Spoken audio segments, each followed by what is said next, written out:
ઓમ શ્રી ગણેશાય નમઃ. જય શ્રી કૃષ્ણ મિત્રો. પોષ મૌની અમાવસ્યા આવી રહી છે. આ અમાવસ્યા કઈ તારીખે છે, 28 કે 29 એ જાણીશું. આ દિવસે શું પૂજા વિધિ કરવી એ જાણીશું. આ દિવસે શું દાન કરવું એ જાણીશું. સર્વકાય અને આ દાનનું પુણ્ય શું છે એ પણ જાણીશું. તો વિડીયોને અંત સુધી તમે જરૂર જોજો. આપણે આજે સાંભળીશું કે મૌની અમાવસ્યાનું મહત્વ, મહિમા, ઉપાય. જો તમને આ વિડીયો પસંદ આવે તો લાઈક અને શેર જરૂર કરજો. આ દિવસના ખાસ ઉપાય જાણવા માટે આ વિડીયોને અંત સુધી જરૂર જુઓ. અને જો આ ચેનલમાં તમે નવા છો તો ચેનલને સબસ્ક્રાઈબ પણ જરૂર કરી દેજો. વિડીયો પસંદ આવે તો લાઈક અને શેર પણ જરૂર કરજો. ધન્યવાદ. ઓમ ભાસ્કરાય પુત્રમ દેહી મહાતેજસે ધીમહિ તન્નો સૂર્ય પ્રચોદયાત. સૂર્યનારાયણ દેવની જય. બોલો ભગવાન સૂર્યનારાયણની જય. પોષ માસ એટલે ભગવાન સૂર્યદેવનો માસ, પોષણ કરનારા દેવતાનો માસ. આખા માસમાં સૂર્ય પૂજનનું તો ઘણું મહત્વ છે. જો કે સૂર્ય પૂજા તો નિત્ય કરવી જ જોઈએ. દેવ ઋણમાંથી મુક્તિ મળે છે. અને એમાંય ખાસ કરીને અમાવસ્યાની જો તિથિ હોય તો આ સૂર્યદેવની પૂજાનું ખૂબ મહત્વ છે. દેવ ઋણમાંથી મુક્તિ મળે છે. અને એમાંય ખાસ કરી અમાવસ્યાની તિથિ જો મહાદેવને અત્યંત પ્રિય છે, જે ભગવાન હનુમાનજીને પ્રિય છે, માતા લક્ષ્મીને પણ બહુ પ્રિય છે આ તિથિ. અને પિતૃદેવને તો ખાસ કરીને અર્પણ છે આ તિથિ. અને આખા માસમાં એક દિવસ એક તિથિ એવી આવે છે જ્યારે આપણા પિતૃઓને, પૂર્વજોને, આપણા સજ્જનોને સ્વર્ગસ્થ થયા હોય છે, તેમના સ્મરણ અર્થે આ તિથિમાં આપણે તેમને યાદ કરીએ છીએ, એમના માટે કંઈક કરીએ છીએ. કર્મ, જેને આપણે શ્રાદ્ધ કરીએ છીએ, પિંડદાન, તર્પણ, દાન, પુણ્ય વગેરે કરીએ છીએ, જેથી તેમના આશીર્વાદ પ્રાપ્ત થાય છે અને પિતૃ ઋણમાંથી મુક્તિ મળે છે. માટે અમાવસ્યાની તિથિને ખાસ તિથિ કહેવાય છે. જેમ આપણે પૂર્ણિમા, એકાદશી તિથિને પૂજનીય માનીએ છીએ ને, એવી જ રીતે અમાવસ્યાની તિથિ પણ ઘણી પવિત્ર અને પૂજનીય છે. એમાંય જ્યારે અત્યારે સૂર્ય ઉત્તરાયણ છે, કુંભ મેળો પણ અત્યારે શરૂ થઈ ગયેલો છે, ત્યારે કુંભ સ્નાન અથવા પવિત્ર તીર્થોમાં સ્નાન, દાન, જપનું પણ અધિકથી અધિક પણ વધારે મહત્વ છે. ઉત્તરાયણ સૂર્ય અર્થાત એટલે કે દેવોની જાગૃતિ. જે કાંઈ પણ આપણે દાન, પુણ્ય કે જે કાંઈ શુભ કાર્ય કરીએ છીએ, કોઈ પણ મંત્ર જાપ કરીએ છીએ, આપણે ઈષ્ટદેવ કે દેવી કે દેવતા જે પણ આપણા હોય છે એ સાર્થક થાય છે. કારણ કે સાક્ષાત પ્રભુ આપણી પ્રાર્થના સાંભળે છે. આ સમયે દેવો જાગૃત હોય છે. આ 6 માસ દરમિયાન જે દેવતાઓનો દિવસ છે, ત્યારબાદ સૂર્ય ફરી દક્ષિણાયન થાય છે, ત્યારે દેવતાઓની રાત્રિ થઈ જાય છે. અમાવસ્યાની આ તિથિ દરમિયાન ગંગા સ્નાન કરવામાં આવે તો ઉત્તમ ગતિને પ્રાપ્ત થાય છે. વ્યક્તિના પાપ ધોવાય એવું આપણે બધા કહીએ છીએ, પરંતુ આ સત્ય નથી. પણ જે પાપની મનોવૃત્તિ જે આપણા મનની અંદર, હૃદયમાં છે, તે નષ્ટ થાય છે અને પવિત્રતા ઉદ્ભવે છે. કર્મનું ફળ તો બધાને ભોગવવું જ પડે છે. માટે પણ અમાવસ્યાના દિવસે ભગવાન ન્યાય અને દંડના દેવતા સૂર્યનંદન શનિદેવની પૂજા આરાધનાનું પણ વિધાન છે. માન્યતા એવી છે કે આ પોષ માસની જે તિથિ અમાવસ્યા છે તે મૌન વ્રત માટે ખાસ સાધના સિદ્ધિ માટે મનાય છે. એટલા માટે આને મૌની અમાવસ્યા પણ કહેવાય છે. આજે મૌન ધારણ કરીને ભગવાન વિષ્ણુની પૂજા અર્ચના પણ કરાય છે અને પિતૃઓ માટે પણ કંઈક પૂજાનું પણ વિધાન છે. મૌન રહીને જે તપસ્યા, સાધના કરાય છે એનું લાખ ગણું ફળ મળે છે. મૌન રહીને જે આપણી આંતરિકની શક્તિ છે, અંદરની જે શક્તિ છે, એનો વિકાસ થાય છે. માટે આ મૌની અમાવસ્યાના દિવસે આપણે મૌન રહીને મંત્ર જાપ કરીએ, મૌન પાળીએ એ ઘણું બધું શુભ છે. હવે જાણીએ કે અમાવસ્યા ક્યારે છે અને પૂજા વિધિ જાણીએ. આપણા હિન્દુ પંચાંગ અનુસાર પોષ માસની અમાવસ્યાની તારીખ 28 જાન્યુઆરી 2025 મંગળવારે લગભગ સાંજે 7:30 એટલે કે 7:30 આરંભ થાય છે અને આ તિથિ જે પૂર્ણ થાય છે 29 જાન્યુઆરી 2025 બુધવારના દિવસે લગભગ સાંજના 6 વાગ્યાની આસપાસ. રાત્રિની તિથિ અનુસાર જોઈએ તો 28 જાન્યુઆરી 2025 રાત્રિમાં અમાવાસ્યાની પૂજા કરી શકાય છે. અને સૂર્યોદયની તિથિ પ્રમાણે જોઈએ તો 29 જાન્યુઆરી 2025 બુધવારના દિવસે અમાવાસ્યાનું વ્રત રખાશે. અમાસનું સ્નાન પણ કરી શકાશે અને અમાસની ઉજવણી પણ કરી શકાશે. આજના દિવસે પવિત્ર નદીમાં સ્નાન, દાન, જપ કરવાથી શુભ ફળની પ્રાપ્તિ થાય છે. બ્રહ્મ મુહૂર્ત લગભગ 5 વાગ્યાથી 6 વાગ્યા સુધીનું રહેશે. આ મુહૂર્ત દરમિયાન જો પવિત્ર તીર્થોમાં જઈને સ્નાન કરી શકાય તો જરૂર કરવું જોઈએ. સ્નાન કરી શકીએ તો પણ આપણે પવિત્ર તીર્થોનું સ્મરણ કરીને ગંગા, યમુના, સરસ્વતી આદિનું સ્મરણ કરીને સ્નાન કરી શકીએ છીએ. જો આપણે તીર્થોમાં નથી જઈ શકતા તો ઘરે બેસીને પવિત્ર નદીઓનું, તીર્થોનું સ્મરણ કરીને સ્નાન કરવું જોઈએ. પરંતુ ખાસ વાત તો એ છે કે જ્યારે આપણે સ્નાન કરીએ, પૂજા કરીએ, તર્પણ કરીએ, પ્રભુને ભોગ લગાવીએ, દાન પુણ્ય કરીએ, તેમાં તલનો ઉપયોગ કરવો શુભ મનાશે. 1 ચપટી તલની, ખાસ કરીને કાળા તલ, જળમાં નાખીને એ જળથી સ્નાન કરવું એ પવિત્ર મનાય છે. સાક્ષાત પવિત્ર તીર્થોના જળનું સ્મરણ કરીને સ્નાન કરવાથી તેમનું જે તત્વ છે, જે પવિત્રતા છે, તે આપણી અંદર આવી જાય છે. પવિત્રતા આપણા જળમાં પણ આવી જાય છે. આ બધો ભાવ, પ્રેમ એ આપણા મનની વાત છે. જે કોઈ મનથી પ્રભુને યાદ કરે છે, સ્મરણ કરે છે, તો તેનો પોકાર, પ્રાર્થના પ્રભુ જરૂર સાંભળે છે. એવી જ રીતે ઘરે બેસીને પવિત્ર તીર્થો, નદીઓનું સ્મરણ કરીને જો સ્નાન કરવામાં આવે તો પણ એનો લાભ અનેક ગણો મળે. તીર્થમાં જાઓ તો અતિ ઉત્તમ છે, પણ ન જઈ શકો તો માત્ર સ્મરણ કરીને પણ સ્નાન કરો તો પણ એનું પુણ્ય ફળ મળે છે. હવે જાણીએ કે આ દિવસે પૂજા વિધિ કેવી રીતે કરવી. આ જે મૌની અમાવસ્યા છે તો આના માટે મૌન પાળવું એ સર્વશ્રેષ્ઠ છે. તેના ખાસ ધ્યાન રાખવું. સવારે વહેલા ઉઠી સ્નાન આદિથી પરવારીને મૌન રહીને આપણે પ્રભુના મંત્ર જાપ કરતા રહેવું. બોલવું પડે, કદાચ આપણી પોઝિશન બોલવું પડે એવી હોય તો ઓછું બોલવું, એવો ભાવ રાખવો. મૌની અમાવસ્યાના દિવસે સવારે વહેલા ઉઠી સ્નાન કરી શુદ્ધ વસ્ત્ર ધારણ કરી સૂર્યનારાયણને જલ અર્ઘ્ય આપી, અર્ઘ્ય આપતી વખતે પણ ચપટી તલ અવશ્ય જળમાં ઉમેરવા. જો કોઈ તાંબાનું વાસણ, આપણી પાસે તાંબાનું વાસણ, માટીનું વાસણ કે ચાંદીનું વાસણ કે પિત્તળનું વાસણ છે તો એનો ઉપયોગ કરો. અને જો આ વાસણ ન હોય તો 2 હાથથી ખોબો ભરી, જળની અંજલિ ભરી અને તેમાં ચપટી તલ સાથે સૂર્યનારાયણ દેવને અર્ઘ્ય આપવું અને પિતૃઓનું સ્મરણ કરવું. જો ગાયત્રી મંત્ર જપી શકાય તો જપવા, અથવા તો ઓમ સૂર્યાય નમઃ આ મંત્રનો જાપ કરી શકાય છે અને અર્ઘ્ય આપવું. ત્યાર પછી આપણા ઈષ્ટ દેવી કે દેવતા છે જે આપણા મંદિરમાં બિરાજમાન છે તેમની પૂજા કરવી, સાફ સફાઈ રાખવી. ઘરમાં પણ સાફ સફાઈ કરીને ઘરના ઉંમરે દીવો પ્રગટાવો. અમાસના દિવસે ખાસ પિતૃઓ માટે ખાસ દાન પુણ્ય કરવું.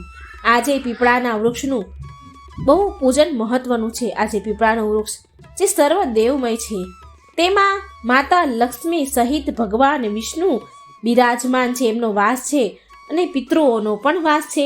માટે પીપળાના વૃક્ષને જળ અર્પણ કરવું, તલ મિશ્રિત જળ અર્પણ કરવું અને સૂતરના દોરાથી 7 પરિક્રમા અથવા તો 108 પરિક્રમા કરી શકાય છે. પિતૃદેવનું સ્મરણ કરવું, દીપ દાન કરવું, મીઠાઈનો ભોગ લગાવો, તુલસી ક્યારે તુલસીજીની પૂજા કરવી, ખાસ કરીને ગાય માતાની સેવા કરવી, પશુ પક્ષીઓને ચણ પાણીની વ્યવસ્થા કરવી. પિતૃ નિમિત્તે પણ આપણે બ્રાહ્મણોને દાન દક્ષિણા આપી શકાય છે અથવા જરૂરિયાતમંદને જે કાંઈ આવશ્યકતા હોય તે પ્રમાણે દાન કરવું. જે તમારી શક્તિ હોય એ પ્રમાણે દાન જરૂર કરવું જોઈએ. આજે લોકો અમાસનું વ્રત પણ રાખે છે. આ અમાસનું વ્રત માં બહુચર માને પણ સમર્પિત છે. બહુચર માની 3 અમાવસ્યાનું વ્રત ઘણી બધી સ્ત્રીઓ રાખે છે.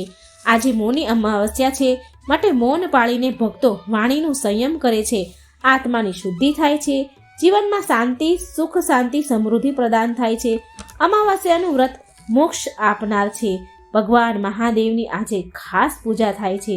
જો આપણે ઘરના મંદિરમાં નાનું શિવલિંગ હોય તો એની પણ પૂજા કરી શકાય છે અને શિવાલયમાં જઈને ભગવાન ભોળાનાથ મહાદેવના દર્શન પણ કરી શકાય છે. ત્યાં પ્રભુની પૂજા અર્ચના પણ કરી શકાય છે. શિવજીની પૂજામાં ખાસ કરીને ગંગાજળ કે શુદ્ધ જળ કે કાચું દૂધ મળે તો સારું, અને જો ન હોય તો માત્ર જળથી મહાદેવની પૂજા કરવી. કાળા તલ સમર્પિત કરવા, વિવિધ ફૂલો પુષ્પો મહાદેવને ચડાવવા, બીલીપત્ર જેવા. આ ઉપરાંત ભગવાન મહાદેવની સામે એક આખું શ્રીફળ સમર્પિત કરાય છે. ધૂપ દીપ અને નૈવેદ્યમાં ભાત ચોખાની ખીર બનાવી શકાય છે, અથવા તો મિષ્ઠાન અથવા જે અત્યારે સિઝનેબલ ફળ ફળાદી મળતા હોય એ શિવજીને સમર્પિત કરી શકાય છે. પછી ભગવાનની આરતી ઉતારવી, પ્રભુની સામે આપણા અપરાધોની ક્ષમા માંગવી.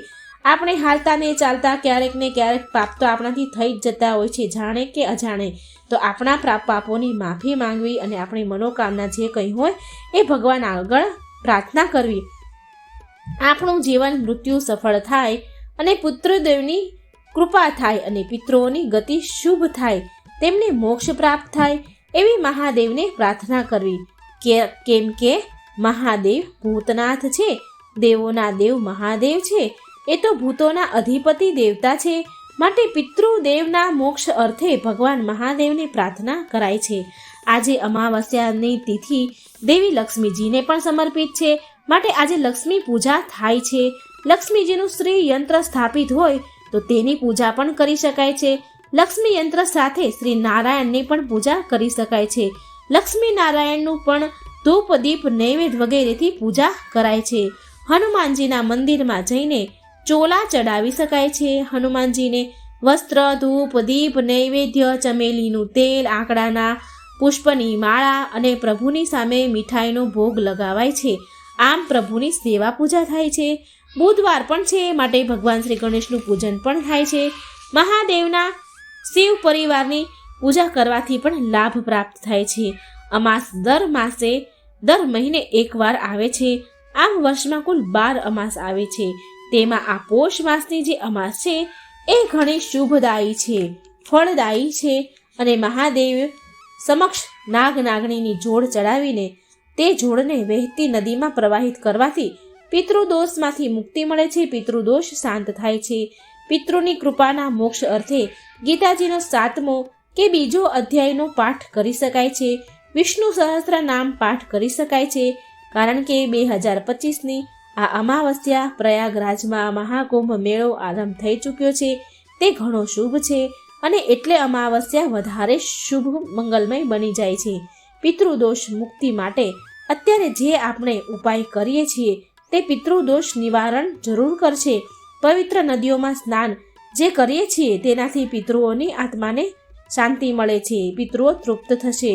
જે જળ આપણે પિતૃને સમર્પિત કરીએ, દાન પુણ્ય કરીએ કે તર્પણ કરીએ, તે પિતૃ સુધી જરૂર પહોંચે છે. અત્યારે જે મહાકુંભ મેળો યોજાયો છે તે લગભગ આજે સંયોગ બન્યો છે. અમાવસ્યાના દિવસે 144 વર્ષ પછી આ મૌની અમાવસ્યામાં આ સંયોગ બની રહ્યો છે. માટે પણ આ અમાવસ્યાનું વિશેષ મહત્વ છે. જ્યારે દેવો અને દાનવો સમુદ્ર મંથન થયું હતું અને સમુદ્ર મંથનમાંથી 14 રત્ન નીકળ્યા હતા, તો તેમાંથી 14 રત્નમાં એક અમૃત પણ હતું. તે અમૃતની એક બૂંદ ટીપા તે અમૃતના કળશ તે ગરુડજી લઈ જતા હતા, ત્યારે તે અમૃતની બૂંદ આ જળમાં પડી હતી. તે આ જ સમય હતો અને આ જ સંયોગ 144 વર્ષે બન્યા છે. અને ગંગા મૈયામાં એટલે જ અત્યારે સ્નાન કરાય છે. એટલા માટે જ અત્યારે કુંભનો મેળો આયોજિત થાય છે, જેથી એ જળમાં સ્નાન કરવાથી અમૃતમય જે તત્વ છે તે આપણામાં પ્રવેશ કરે છે. આ અમાસના દિવસે કાળા તલ, સફેદ પુષ્પ, કુશળ એટલે કે ઘાસ લઈને પિતૃનું સ્મરણ કરવું જોઈએ અને 3 અંજલિ આપવી જોઈએ. 3 અંજલિ આપતી વખતે તસ્મૈ સુધા, તસ્મૈ સુધા, તસ્મૈ સુધા આમ કહીને નદી કે તળાવના કિનારે તર્પણ કરવું જોઈએ. આમ કરવાથી પિતૃ પ્રસન્ન થાય છે. પિતૃદોષમાંથી મુક્તિ પણ મળે છે અને સુખ સમૃદ્ધિ ઘરમાં આવે છે. આ મૌની અમાવસ્યાના દિવસે જે આપણે પિતૃનું કાર્ય કરીએ છીએ, દાન પુણ્ય કરીએ છીએ, તો તેનો લાભ શું છે તો એ હું તમને સમજાવું. પવિત્ર તીર્થમાં સ્નાન કરવાથી પાપોમાંથી મુક્તિ મળે છે, એટલે કે મન પવિત્ર થાય છે. અને પિતૃ નિમિત્તે પિંડદાન કે તર્પણ કરવાથી પિતૃદોષમાંથી મુક્તિ મળે છે, સુખ સમૃદ્ધિ પ્રદાન થાય છે. દાનનું મહત્વ પરંપરા આપણા વર્ષો જૂની છે. જે કોઈ વ્યક્તિ સમર્થ છે તે અસમર્થ લોકોને દાન અવશ્ય આપે છે, જેથી તેમનું જીવન નિર્વાહ થઈ શકે છે. એકબીજાને મદદ કરતા રહેવાથી કર્મની શુદ્ધિ પણ થાય છે. આજના દિવસે ગરમ વસ્ત્ર, અન્ન, ધન અને તલનું દાન જીવનની દરેક બાધામાંથી મુક્તિ પ્રદાન કરાવે છે. અન્ન અને ધનના દાનથી ઘરમાં સુખ આવે છે. આર્થિક તંગી હોય તેથી છુટકારો મળે છે એનાથી, અને પિતૃદોષમાંથી પણ મુક્તિ મળે છે. આજે તલનું દાન કરવાથી સ્વાસ્થ્ય સુખ લાભકારી રહે છે. મૌની અમાવસ્યાના દિવસે પિતૃ તૃપ્તિ અર્થે, આત્મા શુદ્ધિ માટે, આધ્યાત્મિક સાધનો અર્થે મૌન વ્રત પાળવાથી દરેક શુભ કાર્યમાં લાભ પ્રાપ્ત થાય છે અને ફળ અધિકથી અધિક બમણું થઈ જાય છે. અમાવસ્યામાં ભગવાનનું ધ્યાન કરાય છે અને શાંત રહેવાય છે. માટે આ મહત્વ છે મૌની અમાવસ્યાનું. બની શકે તો મૌન પાળવું અને ન બની શકે તો ઓછું બોલવું, એ જરી ધ્યાન રાખવું. જો આપણાથી કાંઈ ભૂલ થઈ ગઈ હોય તો પરમાત્માને પ્રાર્થના કરાય છે, અને આજે કરેલી પ્રાર્થના આપણા પિતૃઓ પણ સાંભળે છે અને ભગવાન પણ સાંભળે છે, અને પિતૃદેવ તેમના વંશજો ઉપર હંમેશા કૃપા દ્રષ્ટિ રાખે છે. મિત્રો, મને આશા છે કે તમને આ વિડીયો જરૂર પસંદ આવ્યો હશે.